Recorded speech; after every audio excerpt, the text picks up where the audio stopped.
Ok, bonjour tout le monde. Alors déjà pouf, nouveau décor, t'as vu ça, hein, c'est plus la chambre. Et donc déjà je voulais commencer la vidéo en faisant une petite mise au point sur la technique, la qualité. Donc vous inquiétez pas, vous inquiétez pas, ça va monter en level petit à petit. Déjà la dernière fois ouais, la qualité du son c'était pas ouf ouf, parce que c'était le matin, je devais pas parler fort. Là cette fois-ci normalement ce sera mieux, normalement. Donc voilà, c'était une petite mise au point sur la qualité vidéo. Et je voulais aussi faire une petite mise au point sur la progression de la chaîne. Moi, je suis en 2018, tu vois. Moi, je me suis dit, les gens, ils connaissent les bails, tu vois. Il n'y a plus besoin de dire abonnez-vous, likez, partagez. Et bah, du coup, si. Je demande, si vous aimez le contenu, eh bien, il faut le partager. C'est le début de la chaîne, hein, les gars. Faut que ça démarre. Voilà. Donc, bisous à tous ceux qui ont partagé. Et j'espère que ceux à qui ça plaît, là, et qui regardent, like, abo et partage. Ok? Donc, comment devenir un bon citoyen? Eh bien, pour cela, je vais faire appel à les deux archétypes qu'on avait déjà vus. Ces deux archétypes, je vous le rappelle, il y avait en premier donc le néophyte, qu'on pourrait appeler le profane. Moi, j'aime bien le terme profane. On va l'appeler le profane. Donc, rappel des caractéristiques du profane. La politique le dégoûte. Il ne s'intéresse pas à ce qui se passe dans la politique parce que ça le dégoûte. Donc, il manque d'informations. Donc, ses avis sont pas super pertinents, quoi. Et en face, on a le semi-savant, le pseudo-savant. Ouais, semi-savant, j'aime bien. Le semi-savant, c'est principale caractéristique, c'est il a une bonne position sociale, enfin, il a l'impression d'en avoir une du moins. Il lit régulièrement les journaux généralistes, il regarde le JT et il est informé plus ou moins quoi de ce qui se passe, mais pas dans le détail. Et il reprend des analyses qui ont déjà été faites plutôt que s'en faire une lui-même. Donc là-dessus, comment devenir un bon citoyen? Bien, je vais raconter pas une petite histoire, mais en gros, ce qui se passe généralement quand on parle d'être bon citoyen. C'est-à-dire que généralement, ceux qui se rapprochent le plus du profil profane considèrent qu'être un bon citoyen, c'est quelque chose de, de, que la définition, on va dire, peut varier. C'est-à-dire qu'il n'y a pas de. Pour lui, être un bon citoyen, ce n'est pas forcément ce que institutionnellement, ce que les institutions veulent nous appellent être, ce qu'elles appellent être un bon citoyen. Ouais. Excusez-moi, je bug un peu. Parce que rappelons ce que on va faire. On va partir de deux définitions. Ça va être plus simple de faire comme ça. On va faire une première définition d'être un bon citoyen par les institutions. Ensuite, je rappellerai l'histoire du profane et du semi-savant dedans. Et ensuite, moi, je donnerai une deuxième définition de c'est quoi être un bon citoyen. Mais cette fois, ce sera la mienne. Alors, la première définition d'être un bon citoyen selon nos institutions. Un bon citoyen, en fait, c'est très très simple. Il va voter, il va travailler et il consomme. Voter pourquoi? Pour faire en sorte que la vie démocratique suive son cours selon les rites qui ont déjà été établis, donc pour qu'il y ait une continuité et que tout se passe bien. Et travailler et consommer pour faire fonctionner le pays, pour nourrir, faire la production pour le PIB, et consommer pareil pour le PIB, pour que le pays tienne la route, quoi. Économiquement parlant et politiquement avec le vote. Ensuite là-dedans, le profane généralement il est stigmatisé par le semi-savant. Parce que le semi-savant, généralement il vote. Donc il vote, et le profane, lui, la plupart du temps, ne vote pas ou alors très peu. Et du coup, il se prend la méprise du semi-savant, c'est-à-dire que oh, mais tu vas pas voter, mais il y a des gens qui se sont battus pour ça, ils sont morts pour ça, mais qu'est-ce que tu fais? qu'est-ce que tu fais? Tu vois, enfin, on a tous vécu ce moment-là où tu essayes d'argumenter contre, par exemple, si on est dans la position du profane, d'essayer d'argumenter pour le droit de ne pas voter quelque part. Parce que bon, c'est pas une obligation. Par exemple, en Belgique, c'est une obligation de voter, mais en France, c'est pas une obligation. Il n'y a pas d'amende, il n'y a que dalle. Tu vas voter, tu vas pas voter, voilà. Il n'y a aucune conséquence. Enfin, si, il y a des conséquences pour ceux qui votent, du coup, il y a celui qui est élu, quoi. Mais ça, c'est une autre histoire. Et donc là-dessus, euh, moi, je vais donner ma définition de c'est quoi être un bon citoyen. Parce que être un bon citoyen, en fait, c'est la première définition qui est généralement promue par nos institutions. En fait, elle est partielle. Il y a un gros problème dans cette définition. Il y a pas elle ne permet pas à l'être humain de se développer, d'être en phase avec son environnement. Ça permet juste à l'État de pouvoir continuer sa vie, son destin, sans prendre en compte les besoins de bien-être des personnes. C'est-à-dire voter pour que le système démocratique continue et travailler, consommer pour que le système économique perdure. C'est juste pour qu'il y ait une continuité et que ça continue comme ça. L'objectif, c'est pas que tu sois bien dans cette position, c'est juste que tu fasses continuer et que ça perdure, quoi. Je pense que je me suis fait comprendre. Moi, ma définition de qu'est-ce qu'être un bon citoyen, elle est bien différente. Parce que justement, elle prend en compte cette notion de bien-être, de se développer pour se développer soi-même, être fier de pouvoir se développer, et faire en sorte que ce développement, il profite à tous. C'est-à-dire le développement, à quoi ça sert de se développer si c'est pas pour partager, échanger avec les autres et que ça serve dans une, que ce soit un apport qui puisse au final servir la collectivité. Bien sûr, au départ, ça sert soi-même, mais si la finalité c'est ensuite servir la collectivité, c'est quand même mieux. Bon, voilà. Et donc, pour cela, les caractéristiques pour être un bon citoyen, selon moi, c'est étudier. Mais pas étudier au sens étudier comme on l'entend généralement, c'est-à-dire étudier à l'école, à l'université, etc. C'est étudier tout au long de sa vie.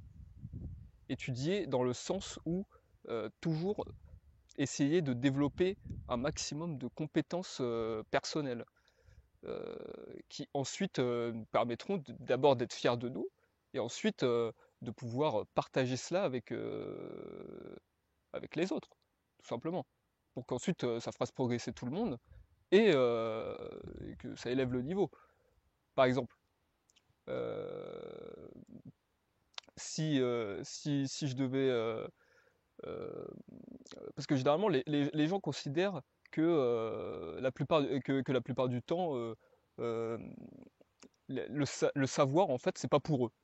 Ça c'est vraiment un truc, ça m'insupporte, c'est que les gens considèrent que le savoir, ce n'est pas pour eux. Et qu'ils laissent ça bien pour des gens qui, eux, ça les intéresserait.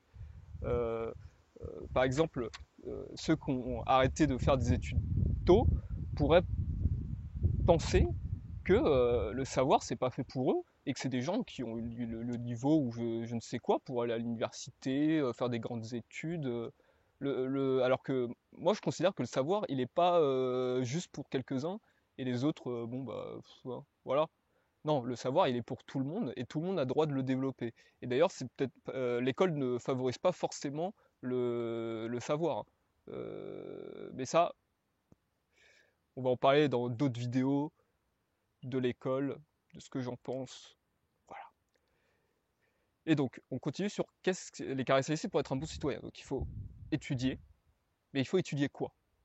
Bien, moi, je vais vous citer une petite liste de ce que je considère comme des éléments, moi, ce que je vois comme évident, le plus important pour se développer intellectuellement. Déjà, s'intéresser à la politique. Bon, cette chaîne est là pour ça. J'espère que je pourrai vous être utile à ma mesure. Mais il n'y a pas que moi qu'il faut suivre. Il y a plein de choses à faire, mais ça, c'est pareil dans d'autres vidéos, ce sera expliqué. Donc, la politique. Pourquoi la politique? Pour comprendre ce qui se passe, les événements politiques, comprendre le cours des choses, ce qui se passe, quoi. L'économie ensuite, l'économie parce on ne peut pas aujourd'hui ne pas suivre l'économie. Enfin, je vois pas comment. C'est pour comprendre le monde dans lequel on est. Si on ne s'intéresse pas à l'économie, il y a un petit problème. Voilà. Ensuite, l'histoire. L'histoire, c'est important. Pourquoi? Parce que si on ne s'intéresse pas à l'histoire, on ne sait pas d'où on vient et on ne sait pas où on va. C'est si on ne s'intéresse pas à ce qui, ce qui est dans le passé, comment voulez-vous qu'on puisse bien se développer et comprendre le présent? C'est juste incompatible. On ne peut pas ignorer le passé et il faut s'y intéresser. Il faut comprendre d'où vient l'homme, ce qu'il a fait, ce qu'il fait aujourd'hui, pour ensuite imaginer ce qu'il pourrait faire demain. Ensuite, l'art et plus globalement la culture. Il faut faire l'effort, même si des fois ça peut paraître con, et même des fois ça peut paraître inaccessible, mais c'est pas un truc de ouf l'art. C'est juste s'intéresser à des cultures d'autres pays, lire des livres, euh, même lire des mangas, n'importe. L'art c'est beaucoup de choses. Il faut comprendre ça. Il faut comprendre que c'est un domaine, on ne peut pas passer outre. Parce que la grande différence, si on devait faire une seule différence entre l'homme et l'animal, c'est que on a longtemps considéré que l'homme était un animal qui fonctionne sur la symbolique, contrairement aux animaux. Bon, c'est pas encore, ça peut être remis en question aujourd'hui, c'est discutable. Mais on va considérer cette première définition et on va dire que l'homme est un animal symbolique comparé aux animaux. Et la symbolique, l'art, c'est juste l'essence de l'art, le symbole, le fait que quelque chose nous apparaisse et qu'en fait il y a un sens derrière, que ce ne soit pas juste ce qu'on voit euh, qui est. Enfin, vous voyez ce que je veux dire. L'art, c'est l'interprétation, c'est le symbole. Ensuite, la philosophie. Euh, c'est important de prendre en compte la philosophie parce que la philosophie, c'est un peu comme l'histoire pour l'homme. La philosophie, c'est l'histoire des idées. Comprendre ce qui se passe en philosophie, les grands courants, c'est voir l'évolution de la pensée humaine, des grands penseurs, ce qui a fait qu'aujourd'hui, on en est là où on est là, avec nos idées, nos idéaux, etc. Ensuite, la sociologie. Et je vais même associer ça à la psychologie. Il faut s'intéresser à ces sujets-là. Il faut s'intéresser à la sociologie et à la psychologie, parce qu'en mêlant les deux, ça permet de comprendre déjà soi-même, et ça permet de comprendre les autres. Ça permet de voir comment établir des systèmes, comment s'établissent des systèmes, et voir comment l'être humain agit, réagit dans ces systèmes. Et sans ces connaissances, on est très limité. On est très limité pour comprendre ce qui nous arrive, ce qui se passe autour de nous. Et ces sujets-là, ils sont aussi importants. Ensuite, les sciences et les technologies. Donc, quand je parle de sciences, là, pour le coup, c'est plutôt des sciences dures. Physique, biologie, mathématiques et les technologies. C'est important de s'intéresser à ça aussi. Même si on n'est pas maths, on n'est pas. Moi, par exemple, enfin, j'ai fait un bac S, mais je suis pas non plus super maths. Euh, il faut s'intéresser à ces sujets-là. Parce que justement, comme je le disais, il faut comprendre d'où vient l'homme, son passé, il faut comprendre son présent, et il faut aussi comprendre son avenir. Et si on ne s'intéresse pas à ces sciences-là, aux technologies, on ne peut pas comprendre où on va aller.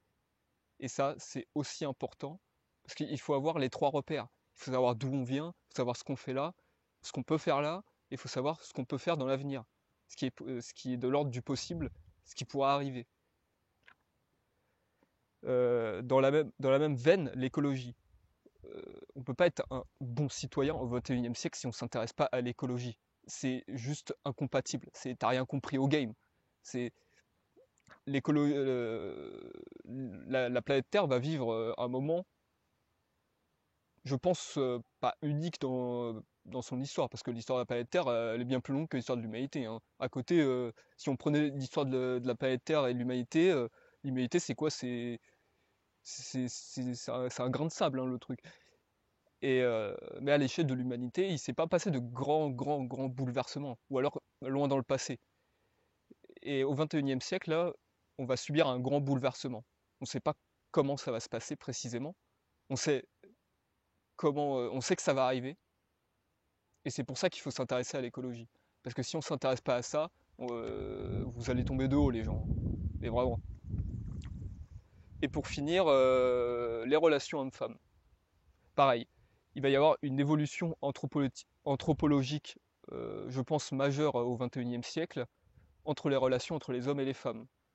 Et je pense qu'il est important de s'intéresser à ces sujets pour voir comment ça va évoluer et mieux se comprendre, mieux comprendre l'autre sexe et voir comment ça se passe. Et donc là, j'ai fini ma liste.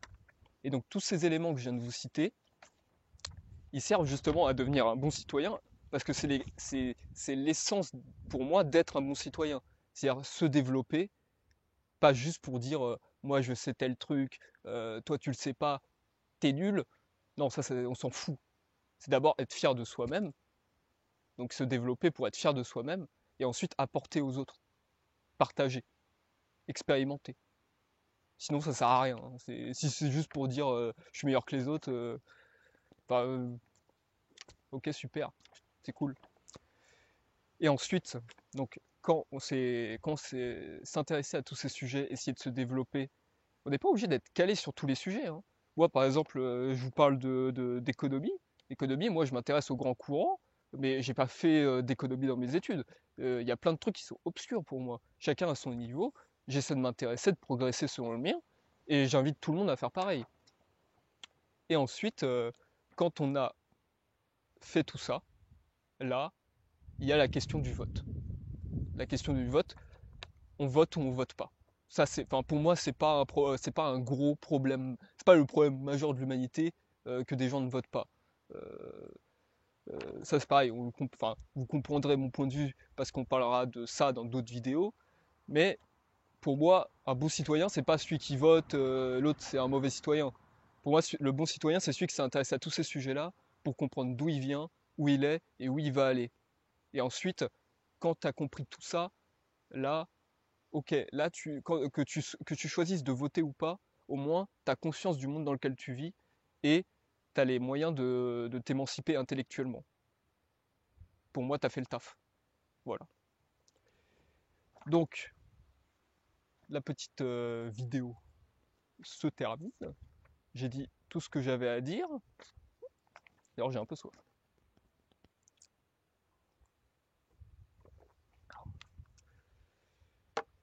J'espère que ça vous a plu et je vous souhaite une bonne soirée, une bonne journée ou une bonne nuit.